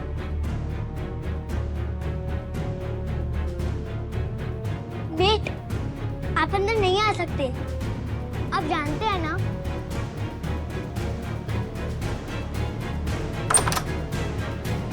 ये देखकर रोहित का सर मानो घूमने लगा। वो सोच रहा था कि भले ही आर्यन सिर्फ 6 साल का था, उसे इतनी समझ तो थी कि उसे कौन से वॉशरूम में जाना चाहिए, लेकिन वो ये नहीं जानता था कि जिसे वो आर्यन समझ रहा था वो दरअसल रिया थी। रोहित ने वहीं खड़े खड़े डॉक्टर अग्रवाल को फोन लगाया। डॉक्टर अग्रवाल मारवास की मल्टी स्पेशलिटी हॉस्पिटल के डीन थे। Hello Rohit, how are you? Doctor, I guess Aryan needs a immediate psychological attention. वो होटल में किसी गेस्ट को अपनी मॉम समझने लगा है और वो relax Rohit, no need to panic, it's normal. Usually इस उम्र में बिना माँ के बच्चे ऐसा करते हैं। इनफैक्ट कई बच्चे तो अपनी मरी हुई माँ से बातें भी करते हैं। It's just a passing phase. फिर भी अगर सिम्टम्स लॉन्ग लास्टिंग रहे तो let me know and I will appoint the best child psychologist for you, okay? Okay doctor, thank you. ठीक उसी वक्त अनिका आर्यन को लेकर मेन एंट्रेंस से आई। आर्यन ने पीछे से पापा को पहचाना। उसे पता था कि अगर पापा ने आर्यन को उसे किसी अजनबी के साथ बाहर से आते देख लिया तो उसकी खैर नहीं। इससे पहले कि रोहित उनकी तरफ मुड़ता, आर्यन अनिका के पीछे से स्टेयरकेस के रास्ते ऊपर चला गया। रोहित किसी की भी परवाह किए बिना अनिका पर टूट पड़ा। क्या चाहिए तुम्हें? क्यों कर रही हो मेरे बेटे के साथ ऐसा? देखिए, आई थिंक आपको कोई ना गलतफहमी हुई है। कितने पैसे चाहिए तुम्हें? जितने तुमने सोचे नहीं होगे उससे कहीं ज्यादा मिलेंगे, लेकिन हमसे दूर रहो। बस हाँ, अब इसके आगे कुछ मत बोलना। क्या ना बोलूं? तुमने मेरे बेटे की हालत देखी है? और आप मेरी बेटी के सामने जो बकवास कर रहे हैं, आपको समझ आ रहा है उस पर क्या असर पड़ेगा? हाँ रिया,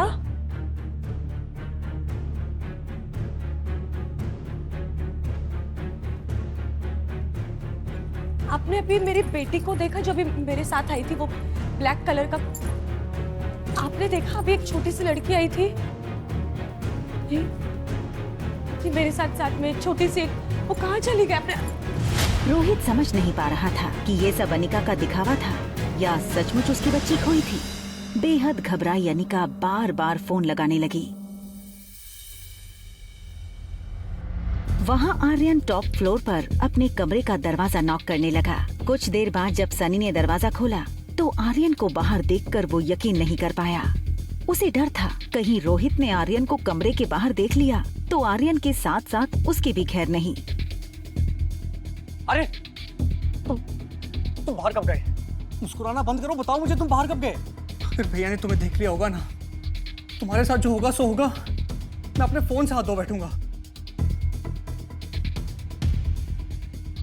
और अगर मेरा फोन मुझसे छिन गया ना तो तुम्हें मैं नहीं छोड़ूंगा। डैड ने मुझे नहीं देखा।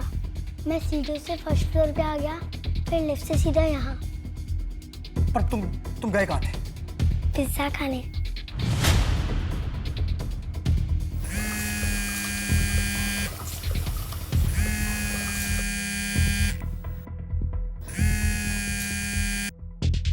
हाँ हेलो मम्मा। मम्मा मैं वॉशरूम में हूँ। रिया की इतनी बात सुनकर अनिका की जान में जान आई। रिया,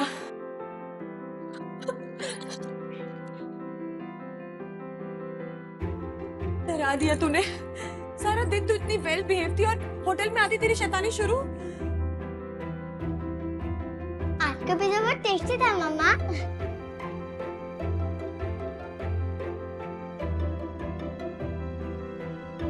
ठीक है, फिर ले जाऊंगी, पर ऐसा मत करना।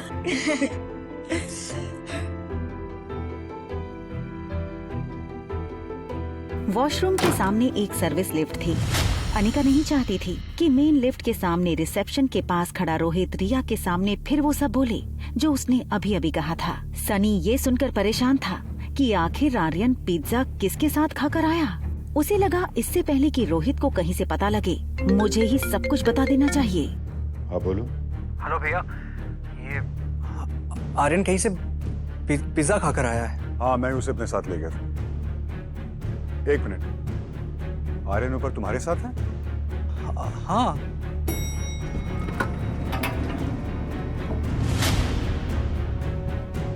ठीक है, मैं ऊपर आता हूँ। ओके। इससे पहले कि आर्यन अनिका को पूरी तरह से अपनी मां मान बैठे, मुझे कुछ करना होगा।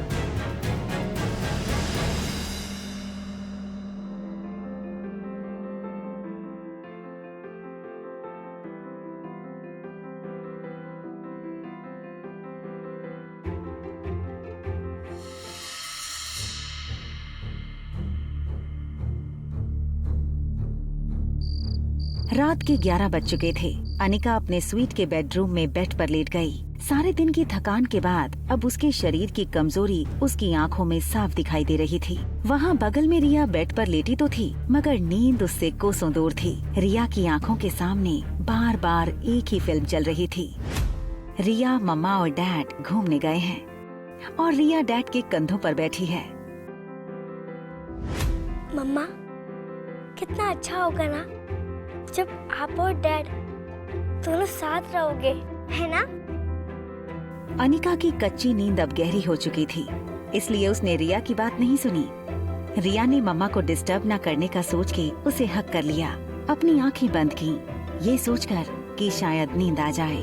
वहाँ आर्यन की भी हालत कुछ वैसी ही थी, खुली आंखें और नींद गायब। आर्यन अपने कमरे में हमेशा डैडी के साथ सोता था, मगर आज उसके साथ थी मॉम के साथ बिताए वक्त की स्वीट मेमोरीज। मॉर्निंग बर्ड्स की मीठी आवाजों के बीच आर्यन की आंखें खुली।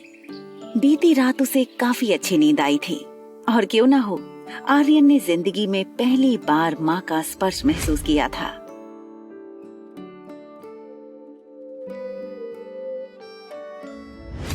तुम मम्मा बोलो या मॉम बोलो, हूँ तो मैं तुम्हारी माँ। सचमुच? I love you, mom. मगर उसे पता था चाहे कुछ भी हो जाए, रोहित को कल के बारे में पता नहीं चलना चाहिए। आर्यन ब्लैंकेट हटाकर बेड से उतर गया, अपने स्लीपर्स पहने और बाथरूम में चला गया। रोहित की आंखें भले ही लैपटॉप स्क्रीन पर थीं, उसका ध्यान पूरी तरह से आर्यन पर था।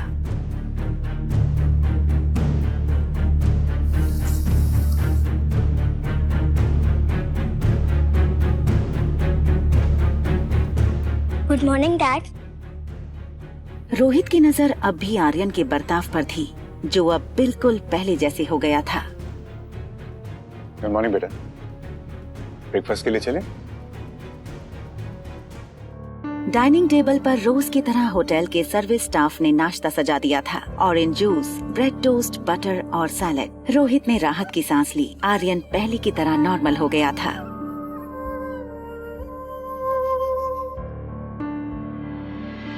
दूसरी तरफ कामिनी सुबह 7 बजे से कुणाल के घर के बाहर अपनी कार में कुणाल के निकलने का इंतजार कर रही थी। 9 बजे जैसे ही कुणाल निकला,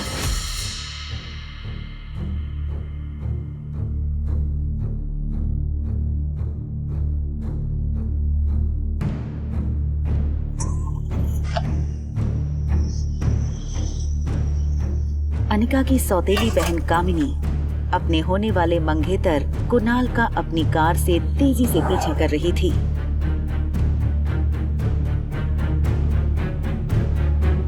बर्थडे पार्टी के बाद ना तो कुणाल कामिनी का फोन उठा रहा था और ना ही कॉल बैक कर रहा था। कंपनी के पेपर्स कहाँ हैं? ये हो सकती है शादी। कंपनी के पेपर्स अगर नहीं मिले तो मेरे घर वाले इस शादी के लिए नहीं मानेंगे और ना ही मैं। कामिनी को लग रहा था कि क्योंकि अनिका ने अपनी कंपनी के पेपर्स उसके नाम नहीं किए थे, इसलिए उस बात को लेकर कुणाल अब तक नाराज है। लेकिन वो इस बात से बेखबर थी कि कुणाल किस मकसद से अपने घर से निकला है। ना तो कुणाल कामिनी का फोन उठा रहा था और ना ही कॉल बैक कर रहा था। कामिनी को कुणाल का ये बर्ताव बहुत अजीब लग रहा था, इसलिए कामिनी कुणाल का पीछा करके पता करना चाहती थी कि आखिर कुणाल कहाँ और किसके साथ बिजी है।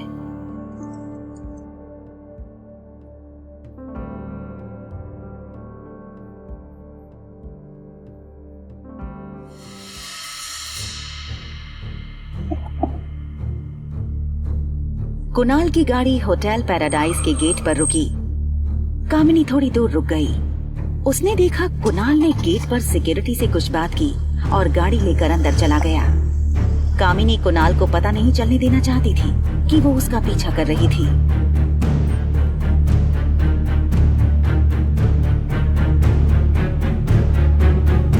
उसने देखा कुणाल वैले पार्किंग के लिए अपनी कार दे रहा था।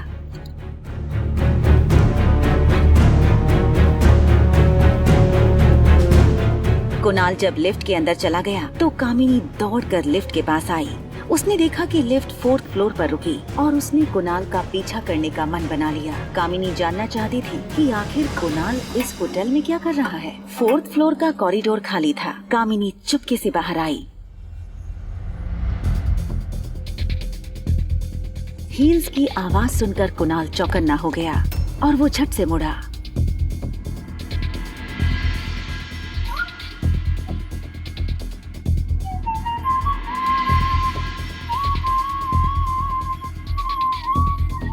कॉरिडोर की राइट साइड से कुणाल की आवाज आई। कुणाल होटल के कुछ स्टाफ मेंबर्स को इंस्ट्रक्शंस दे रहा था। मेरे दोस्त लोग आज 6 बजे से आना शुरू हो जाएंगे। फाइन। मैं नहीं चाहता हूँ कि उन्हें किसी भी तरीके की कमी हो। जी। और भी पैसे मिल जाएंगे, लेकिन कोई प्रॉब्लम नहीं होनी चाहिए।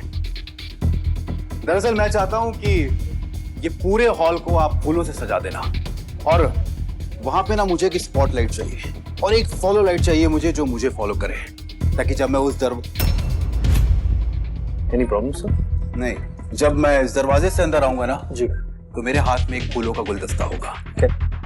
मैं चाहता हूँ कि वो स्पॉटलाइट मुझे उसी वक्त फॉलो करे, ताकि जब मैं उस लड़की के पास जाऊं तो इस हॉल की सारी लाइटें उसी वक्त ऑन हो जानी चाहिए।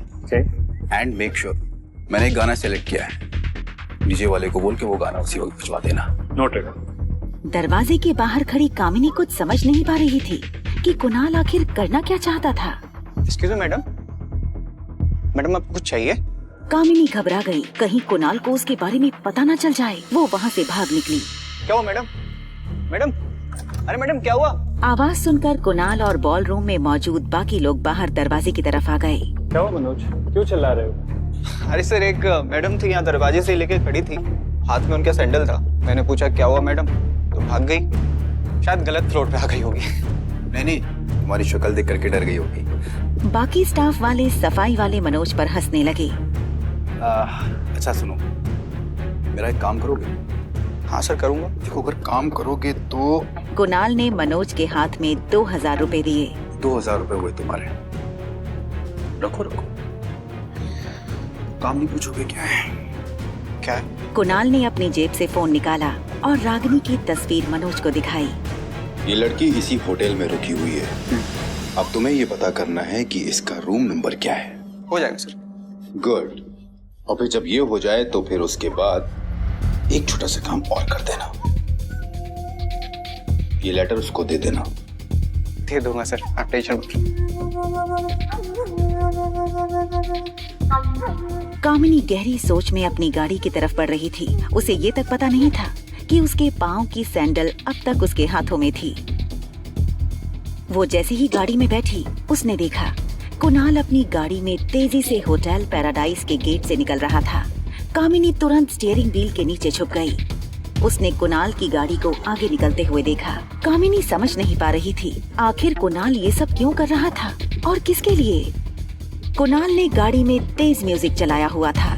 कुणाल ये मैसेज अपने नजदीकी दोस्तों को करने वाला था। वो चाहता था कि वो अपनी नई खूबसूरत दोस्त को अपने सारे फ्रेंड से इंट्रोड्यूस करवाए। गाड़ी चलाते हुए मैसेज भेजने वाले कुणाल को ये पता नहीं चला कि कब उसने गलती से ये मैसेज कामिनी को भी भेज दिया।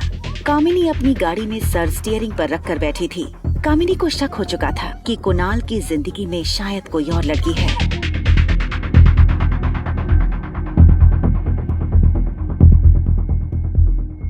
आज शाम 6 बजे होटल पैराडाइज के हॉल रूम में पहुंचा।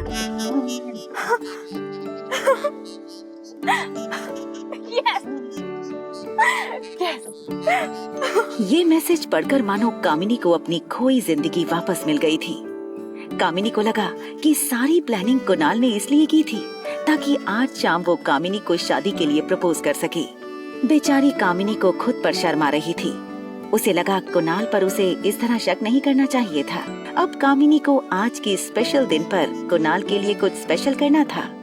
कामिनी ने सोचा, अगर आज के दिन अनिका की कंपनी में कुणाल को तोहफे में दूं तो अच्छा सरप्राइज होगा। अनिका उस वक्त रिया के साथ बैठकर उसके स्कूल प्रोजेक्ट पूरे करने में मदद कर रही थी। ये पेज फिनिश करो, मैं आ रही हूँ। अनिका रिया से थोड़ा दूर होकर बोली, हेलो। सुनो अनिका, मुझे वो फार्मा कंपनी आज ही चाहिए। कीमत जो तुम चाहो, तुम्हारी सोच से कहीं ज्यादा कीमत देने को तैयार हूँ मैं। देखो, मैं उतना कमा लेती हूँ जिसमें मैं और मेरी बेटी खुश रह सके। उससे ज्यादा ना मेरी ख्वाहिश है और ना ही मेरी जरूरत। मैं जानती हूँ कि ये सब तुम क्यों कर रही हो। तुम्हें क्या लगता है कि ये कंपनी नाम मिलने पर कुणाल मुझसे शादी नहीं करेगा? तो ठीक है, आज शाम 6 बजे होटल पैराडाइज के बॉलरूम में आ जाना और अपनी आंखों से देख लेना कि कुणाल मुझसे कितना प्यार करता है। हिम्मत है तो आ जाना। और एक बात और अनिका, तुम्हारे बीते हुए कल के बारे में तुमसे ज्यादा मैं जानती हूँ। और अगर तुम्हें अपने पास्ट के बारे में कुछ अहम बातें जाननी है तो जरूर आना। होटल पैराडाइज इंटरनेशनल बॉलरूम शाम 6 बजे। पर क्या बात हो सकती थी वो? अनिका ने सोचा, क्या वो बात फार्मा कंपनी से जुड़ी थी या शायद उसकी शादी से जुड़ी थी या फिर उसके खोए हुए बेटे की? अनिका के मन में ये ख्याल चल ही रहा था कि स्वीट की डोरबेल बजी। मैं खोलूंगी।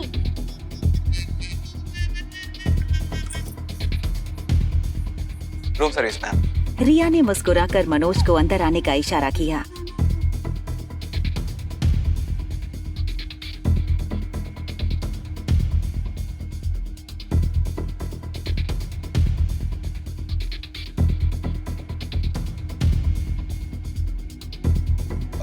Madam, it's done. ये तो वही मैडम है जिसको लेटर देना है। अनिका ने अपने पर्स से 100 की नोट निकाली और मनोज के हाथ में थमा दी। मनोज ने अपनी जेब से कुणाल का लेटर निकाला और अनिका के हाथ में दे दिया। अनिका को लगा शायद ये होटल का कोई बिल होगा।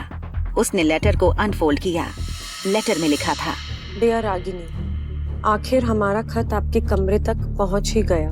हमारी दोस्ती को भी एक मौका दीजिए। आज शाम 6 बजे होटल के बॉलरूम में। लेटर की लिखावट पर से अनिका ये समझ गई थी कि ये हरकत कुणाल की थी। बस अनिका को ये बात समझ नहीं आ रही थी कि कुणाल अगर आज शाम को बॉलरूम में कामिनी को प्रपोज करने वाला था तो उसने अनिका को वहाँ क्यों बुलाया था। और अगर तुम्हें अपने पास्ट के बारे में कुछ अहम बातें जाननी है तो जरूर आना। होटल पैराडाइज इंटरनेशनल बॉलरूम शाम 6 बजे। तभी अनिका को ख्याल आया कि रूम सर्विस वाला आखिर कुणाल को कैसे जानता है। उससे बात करने के लिए वो तुरंत अपने रूम से बाहर आई, लेकिन मनोज उसे नहीं मिला। रोहित अपने स्वीट में वीडियो कॉन्फ्रेंस के जरिए कंपनी के बोर्ड मेंबर की मीटिंग अटेंड कर रहा था। उसके फोन पर बार बार कंपनी का IT हेड सैम फोन कर रहा था। रोहित को पता था कि सैम के पास जरूर डॉक्टर अमृता की कोई न्यूज होगी। कॉन्फ्रेंस खत्म करने के बाद रोहित सैम को फोन लगाने ही वाला था कि आर्यन की ट्यूशन टीचर मैरी आर्यन के रूम से बाहर आई।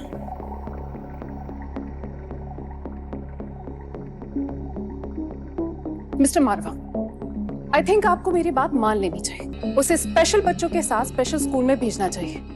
वैसे मैरी कई बार रोहित को ये बात बता चुकी थी, लेकिन रोहित जब भी ये बात सुनता वो बात टालने की कोशिश करता। रोहित को ये बिल्कुल मंजूर नहीं था। Please have a seat.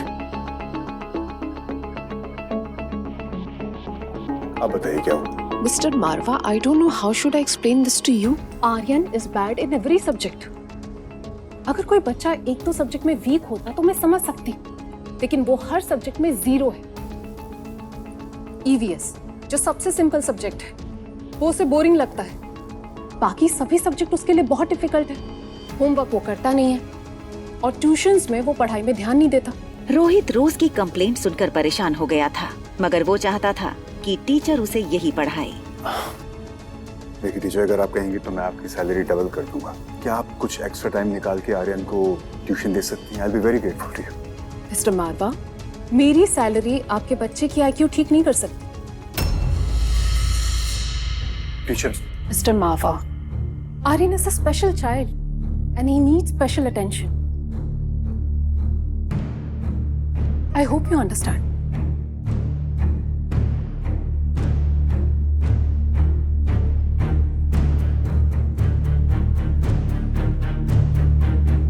हाँ सर, बोलो।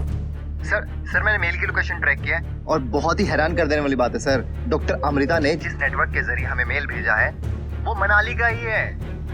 एंड गेस व्हाट सर, इस वक्त डॉक्टर अमृता आपके ही होटल पैराडाइज में है। रोहित मारवा की दादी काफी समय से बीमार थी। रोहित जानता था कि उसकी दादी को डॉक्टर अमृता ही ठीक कर सकती है, लेकिन लाख कोशिशों के बावजूद भी उसे डॉक्टर अमृता का अपॉइंटमेंट नहीं मिल रहा था।